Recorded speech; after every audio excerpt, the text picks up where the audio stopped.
Meus queridos, a paz do Senhor Jesus a todos. Hoje, lição de número 11, sendo cautelosos nas opiniões, ou sendo cuidadosos nas opiniões ou nos julgamentos, que é o que nós vamos falar dentro da nossa lição, que está dividida em 3 tópicos principais, que são: não devemos julgar o outro. Segundo, devemos primeiramente olhar para nós mesmos. E o terceiro, uma pergunta: e se fôssemos julgados pela severidade de Deus? Nosso texto áureo ele se encontra em Lucas capítulo 6, versículo de número 36, que diz assim: sede, pois, misericordiosos, como também vosso Pai é misericordioso. Misericórdia, segundo o dicionário, diz que é um sentimento de dor e solidariedade com relação a alguém que sofre uma tragédia pessoal ou que caiu em desgraça. Também é uma tradução que nós gostamos, é miséria do coração, sentir a dor do outro. Tiago 2,3 diz assim: porque o juízo será sem misericórdia sobre aquele que não fez misericórdia, e a misericórdia triunfa sobre o juízo. Então, se nós não tivermos misericórdia, na hora de sermos julgados também, o juízo será sem misericórdia para conosco. De acordo com o que nós fizermos, vai ser feito conosco. A verdade prática diz: quando julgamos, a palavra julgar significa opinar, sentenciar, condenar. Então, quando julgamos as pessoas, ou quando sentenciamos as pessoas, quando condenamos as pessoas, quando damos o veredito final das pessoas, nos colocamos em uma posição que não compete a nós, seres imperfeitos e falhos. Então, isso compete a quem? Isso compete a Deus. A palavra-chave é cautela. O que é cautela? Cautela é cuidado, cautela é prudência. Cautela significa precaução para evitar dano, transtorno ou perigo. Isso é cautela e é a nossa palavra-chave. Primeiro tópico: não devemos julgar o outro. Primeiro subtópico: aprendendo a se relacionar com os outros. Relacionar significa conviver. Então, aprendendo a conviver com os outros ou com as demais pessoas.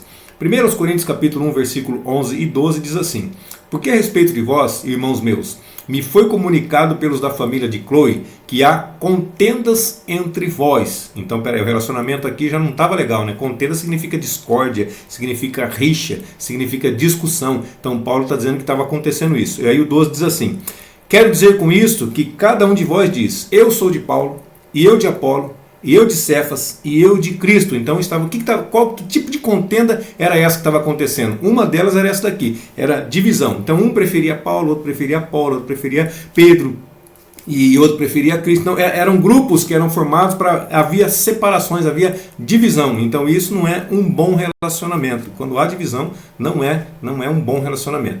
Então, nós, como servos de Deus, nós não devemos contender, nós não devemos dividir, mas dividir assim, no sentido de acepção. Fazer, por exemplo, eu estou no meu grupo, então eu faço acepção do outro grupo. Eu gosto de tal pessoa, mas não gosto de tal pessoa. Isso é acepção de pessoa. Então, essa divisão cria contenda. Isso nós não podemos fazer como servos de Deus, não. Mas pelo contrário, o que nós temos que fazer? Nós temos que apaziguar.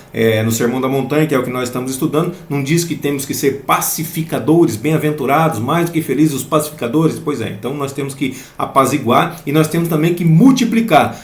Eu escuto pessoas dizendo assim: não, eu vim aqui para somar. Não, no reino de Deus não é somar, porque se você soma, você agrega você simplesmente entrou, ou seja, você é mais um, e nós não temos que ser mais um, nós temos que multiplicar. Então você agrega, faz a soma, mas aí multiplica, continua. Por que nós pregamos o Evangelho? Para que as pessoas aceitem a Cristo, para que o reino de Deus cresça e para que o inferno se esvazie. Lógico que não tem ninguém no inferno ainda, mas para que o inferno não se encha. Então vamos encher o céu ao invés de deixar o inimigo encher o inferno. Ou seja, então isso aqui significa o quê? Pacificar, multiplicar, apaziguar o quê? Isso é um relacionamento saudável. O nosso subtópico 2 diz assim, é uma pergunta: ninguém deve ser julgado? A pergunta é essa: ninguém deve ser julgado? Aí Mateus 7,6 diz assim: não deis aos cães as coisas santas, nem deiteis aos porcos as vossas pérolas, não aconteça que as pisem com os pés e voltando-se vos despedacem. Então, peraí, como que eu reconheço que uma pessoa é um cão? Um cão ou um porco são animais imundos para os judeus. Então, como que eu vou reconhecer que alguém é um cão, como uma pessoa imunda, uma pessoa que não crê, uma pessoa que não gosta de cristão? Como que eu vou reconhecer que uma pessoa é um porco? Porco, assim, no sentido espiritual falando, um imundo no conceito judaico, sem emitir um julgamento. Como que eu vou reconhecer se uma pessoa é boa ou se é má sem emitir um julgamento? Então, peraí, pode ser julgado ou não pode ser julgado? Tem julgamentos que cabe a nós fazer, mas tem julgamentos que não cabe a nós fazer. Mateus 5,20 e outra, o seu veredito é para você, o seu veredito não é para sair falando para todo mundo.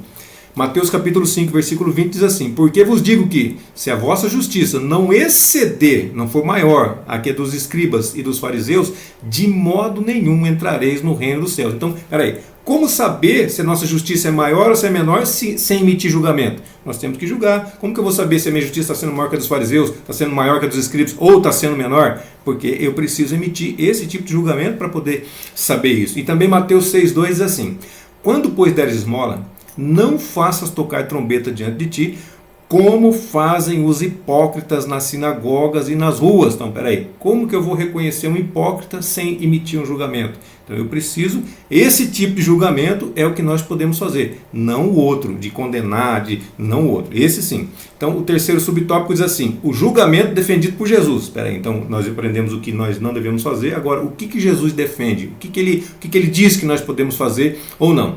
Então nós não podemos julgar alguém baseado em 3 pontos, assim, ó, nas nossas observações, né? Eu estou observando, estou fazendo um julgamento da pessoa. Nós não podemos julgar pelo que as outras pessoas dizem a respeito das pessoas. A pessoa fala alguma coisa da outra, dá um julgamento dela e nós já fazemos o mesmo veredito. Não, realmente é isso daí mesmo. Não, nós não podemos. Pelo que os outros dizem, nós não podemos. E nem pela aparência pessoal. Então, o que as pessoas faziam antigamente, principalmente os líderes judeus, o que eles faziam? A pessoa chegava com anel no dedo, vestimenta bonita, trazia lá para frente, sentava lá num lugar de honra. A pessoa chegava mal vestido, pobre, né? Percebia-se que era pobre, falava: não, você pode ficar aí no fundo mesmo. O que é isso daí? Isso daí é julgar pela aparência. Isso nós não podemos fazer de maneira nenhuma. Temos que honrar as pessoas no mesmo nível, no mesmo patamar. Lucas 5,32 diz assim: eu não vim chamar os justos, mas sim os pecadores ao arrependimento. E também Êxodo 23,1 diz: não admitirás ou não aceitarás falso boato e não porás a tua mão com o ímpio, para seres testemunha falsa. Então, o que está dizendo aqui nesses 2 versículos? Identificar os pecadores para a gente poder pregar o evangelho. Não propagar boatos, nem ser a favor do ímpio como testemunha falsa. Então são julgamentos defendidos por Jesus. Então isso daqui nós temos que fazer. Nós temos que identificar os pecadores. Para quê? Para poder pregar o evangelho. Como que eu vou pregar o evangelho para uma pessoa que já é cristã? Como que eu vou pregar o evangelho para uma pessoa que já é cristã? Então não dá. Então eu tenho que identificar, eu tenho que emitir esse tipo de julgamento. Eu não posso propagar boatos e nem ser a favor do ímpio. Olha só, são coisas que nós não podemos fazer de maneira nenhuma. Testemunha falsa, testemunhar falsamente. Alguém te pagar, alguém te dá dinheiro, alguém te dá presente, alguém encher o teu bolso para você testemunhar contra alguém. Falsamente. Testemunha verdadeira sim, testemunha falsa de maneira nenhuma. Então esse tipo de julgamento nós não podemos fazer. Se está falando de testemunhar falsamente, significa que eu emiti o julgamento e eu sei se a pessoa é culpada ou se ela não é culpada. E o resumo desse tópico diz assim: no Sermão do Monte, Jesus deixa claro que não devemos julgar o outro. Não com esse tipo de julgamento, como nós já dissemos. O segundo tópico diz: devemos primeiramente olhar para nós mesmos. Então olha só como é que funciona o julgamento. Primeiro subtópico: cuidado com o juízo exagerado sobre os outros. Então, se o tópico está dizendo assim, primeiramente olhar para nós, aí tomar cuidado com o julgamento sobre os outros, julgamento exagerado sobre os outros. João 7,24 vai dizer assim: não julgueis segundo a aparência, mas julgai segundo a reta justiça. Então, peraí. Então, a resposta para o resumo do tópico. O resumo do tópico diz que nós não devemos julgar ninguém, não é isso? O resumo do tópico 1. Nós não devemos julgar o outro. Aí vem esse primeiro subtópico dizendo: cuidado com o juízo exagerado sobre os outros. Então, não julguei segundo a aparência, mas julgai segundo a reta justiça. Onde que está a reta justiça? Bíblia Sagrada. Ali está a reta justiça. Ali é o nosso manual, a nossa regra de fé e conduta. Ali é o manual do ser humano que Deus criou e deixou esse manual para nós. 1 Coríntios 11:28 diz assim: examine-se, pois, o homem a quem? Ao outro? Ao seu companheiro? Ao próximo? Não, a si mesmo. Então essa é a nossa leitura da Santa Ceia. Faz parte da leitura da Santa Ceia. Toda vez que nós vamos participar da Santa Ceia, pelo menos uma vez por mês, o que acontece? Fazemos essa leitura aqui: examine-se o homem, pois, a si mesmo, examine a si próprio, e assim coma deste pão e beba deste cálice. Assim você participa da Santa Ceia, depois de se examinar, se autoexaminar. Não é ficar olhando para a vida do outro, não é ficar vendo: o irmão estava fazendo tal coisa, deixa eu ver se ele vai tomar. Não, é para examinar você mesmo. Eu examino a mim mesmo, você examina a você mesmo. E Mateus 7,3 pega mais pesado aqui, porque diz assim: e por que tu reparas no argueiro que está no olho do teu irmão? Olha só, o que é um argueiro? Argueiro, se você pegar o dicionário, você vai ver que é uma partícula pequeniníssima, é uma coisa mínima, e também a gente conhece como cisco, sabe? Entrou um cisco no meu olho, é uma coisa muito pequena. Então por que você está reparando no cisco do olho do teu irmão e não vês a trave que está no teu olho? E trave, o que trave quer dizer no dicionário? Trave quer dizer um grande tronco, que é grosso e comprido. Também é uma viga. Já pensou uma viga de sustentação? Já pensou uma viga igual aquela da cruz? Peraí, eu estou com uma viga dentro do meu olho e estou preocupado com o cisco que está no olho do meu irmão? Aqui, Jesus pegou pesado aqui, não é? Mas é dessa forma mesmo. Então eu tenho que me preocupar com quem? Primeiramente comigo, e não exagerar no julgamento dos outros. Segundo o subtópico, diz que a inconsistência dos que possuem o espírito de Cristo, espírito de crítica. Então, inconsistência, a palavra inconsistência, ela significa falta de consistência, falta de estabilidade e falta de firmeza. Então, a falta de firmeza daqueles que possuem um espírito de crítica, que gostam de falar mal, que gostam de criticar os outros, que gostam de colocar os outros para baixo. Mateus 7,2 vai dizer assim: porque com o juízo com que julgardes, sereis julgados, e com a medida com que tiveres medido, vos hão de medir a vós. Tudo que nós fizermos será usado contra nós mesmos no tribunal, no dia do julgamento. Essas são as palavras de quem ouve quando está indo preso, não é? Então é assim mesmo. Tudo aquilo que nós fizermos será usado contra nós mesmos. Tudo aquilo que nós dissermos será usado contra nós mesmos. Lucas 18,9 também diz assim: alguns que confiavam em sua própria justiça e desprezavam os outros. Jesus contou esta parábola. Então Jesus contou uma parábola para pessoas que confiavam na própria justiça e desprezavam os outros. Essa aqui é a versão NVI, tá bom? Então, as pessoas que confiam na justiça própria e também desprezam as outras pessoas, desprezam os demais, elas são instáveis, elas não têm firmeza e elas ainda serão julgadas com o mesmo rigor que usaram para julgar. Usei um certo rigor, uma certa dureza para poder julgar, eu vou ser julgado da mesma forma, com o mesmo rigor, com a mesma dureza. O terceiro subtópico diz: o que fazer? É uma pergunta. O que fazer para não julgarmos precipitadamente os outros? Então tem 3 pontinhos aqui que nós podemos ver. O que fazer para não julgar precipitadamente os outros? Primeiro, é preciso ter consciência de que temos falhas e imperfeições. Nós somos seres falhos, nós somos seres imperfeitos, todos os dias nós erramos, todos os dias nós pecamos, nós cometemos até mesmo atos de injustiça. Então, olha só, nós temos que ter consciência disso, que nós somos falhos. Segundo, precisamos nos relacionar com as pessoas com o mesmo amor que um dia Jesus Cristo teve por nós. Então, Jesus nos amou, nos tirou do mundo. Mas eu nasci no berço evangélico. De qualquer forma, Ele te amou e Ele quer que você seja salvo, Ele quer que você chegue até o céu. Então, da mesma forma que Ele nos amou, na verdade, da mesma forma que Ele nos ama, nós temos que amar os demais. Romanos 13,10 diz assim: o amor não faz mal ao próximo, de sorte que o cumprimento da lei é o amor. Então Jesus cumpriu a lei como? Através do amor. Ele não ficou ao pé da letra, porque Paulo mesmo disse, né? A letra mata, mas o Espírito vivifica. Então qual que é o espírito da lei? O espírito da lei é o amor. Então o amor não faz mal ao próximo. Quando eu amo, como que eu vou fazer mal ao próximo? Como que eu vou emitir julgamento contra o próximo? Não tem como, não é? Porque o amor não permite fazer isso. E o terceiro diz assim: nós somos alcançados pela graça e precisamos tratar todos com o mesmo favor merecido que recebemos. Nós recebemos um favor. Qual foi esse? Um favor que nós não merecíamos. Qual foi esse? A graça. Onde é que está isso? Efésios 2:8. Porque pela graça sois salvos, por meio da fé.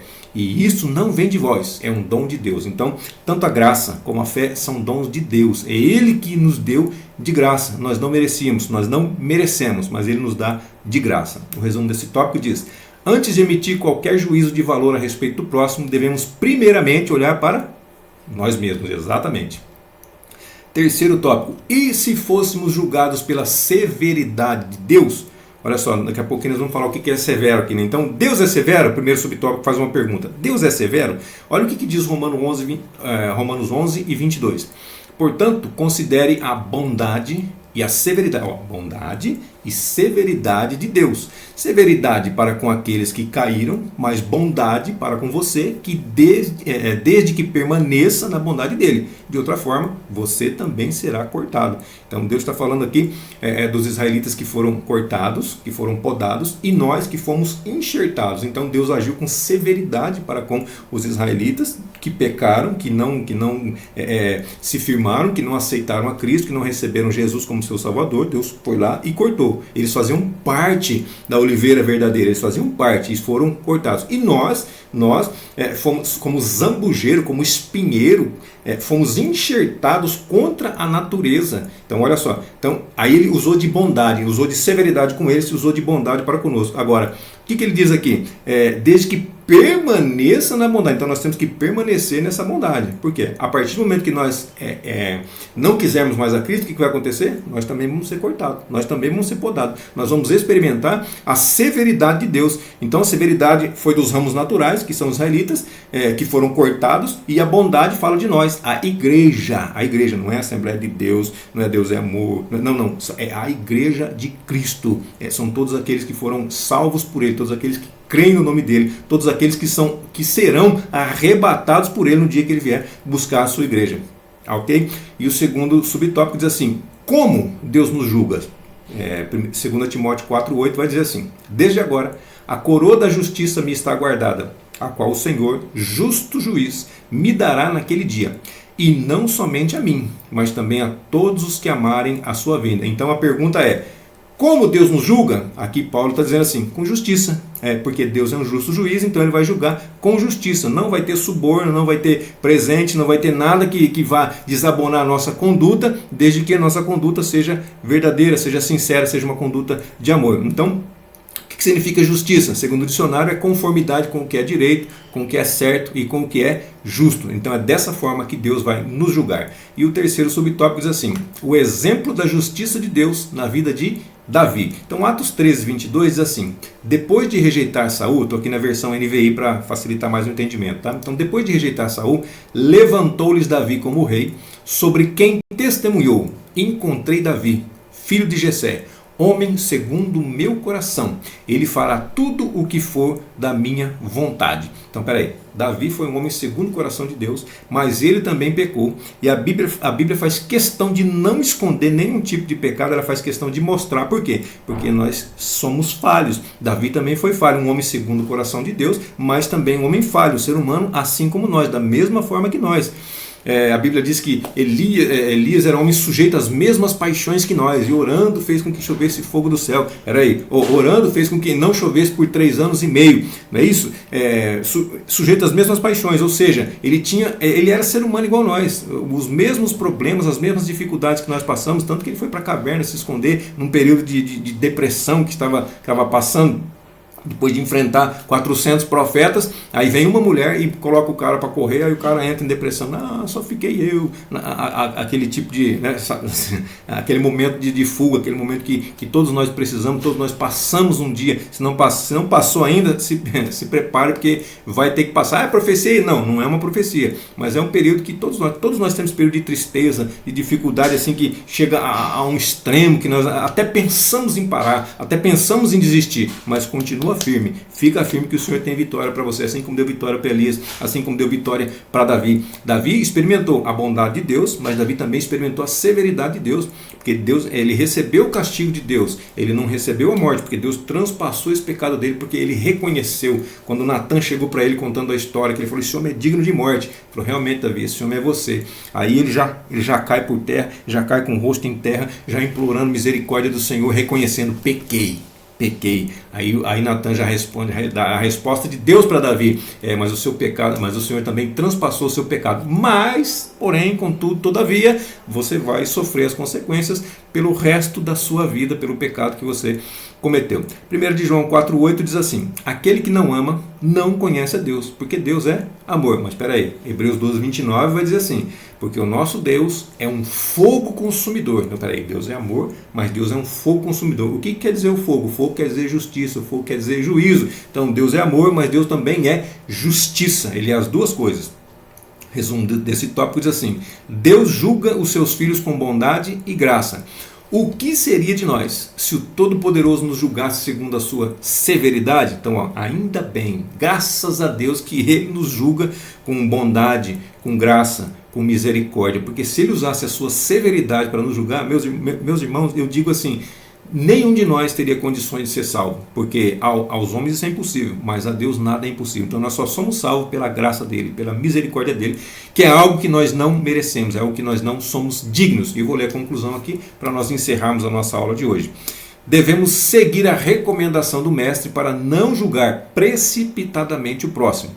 Não devemos tomar a posição de juiz contra ninguém, e muito menos julgar uma pessoa apenas por sua aparência exterior. Quando formos fazer alguma avaliação a respeito das atitudes de alguém, devemos fazê-lo de modo criterioso, sensato e lúcido, evitando toda forma de precipitação. Amém, meus queridos? Deus abençoe sua vida, sua saúde, seu ministério, sua família, seu lar, suas finanças, e até a nossa próxima aula, se assim Deus nos permitir.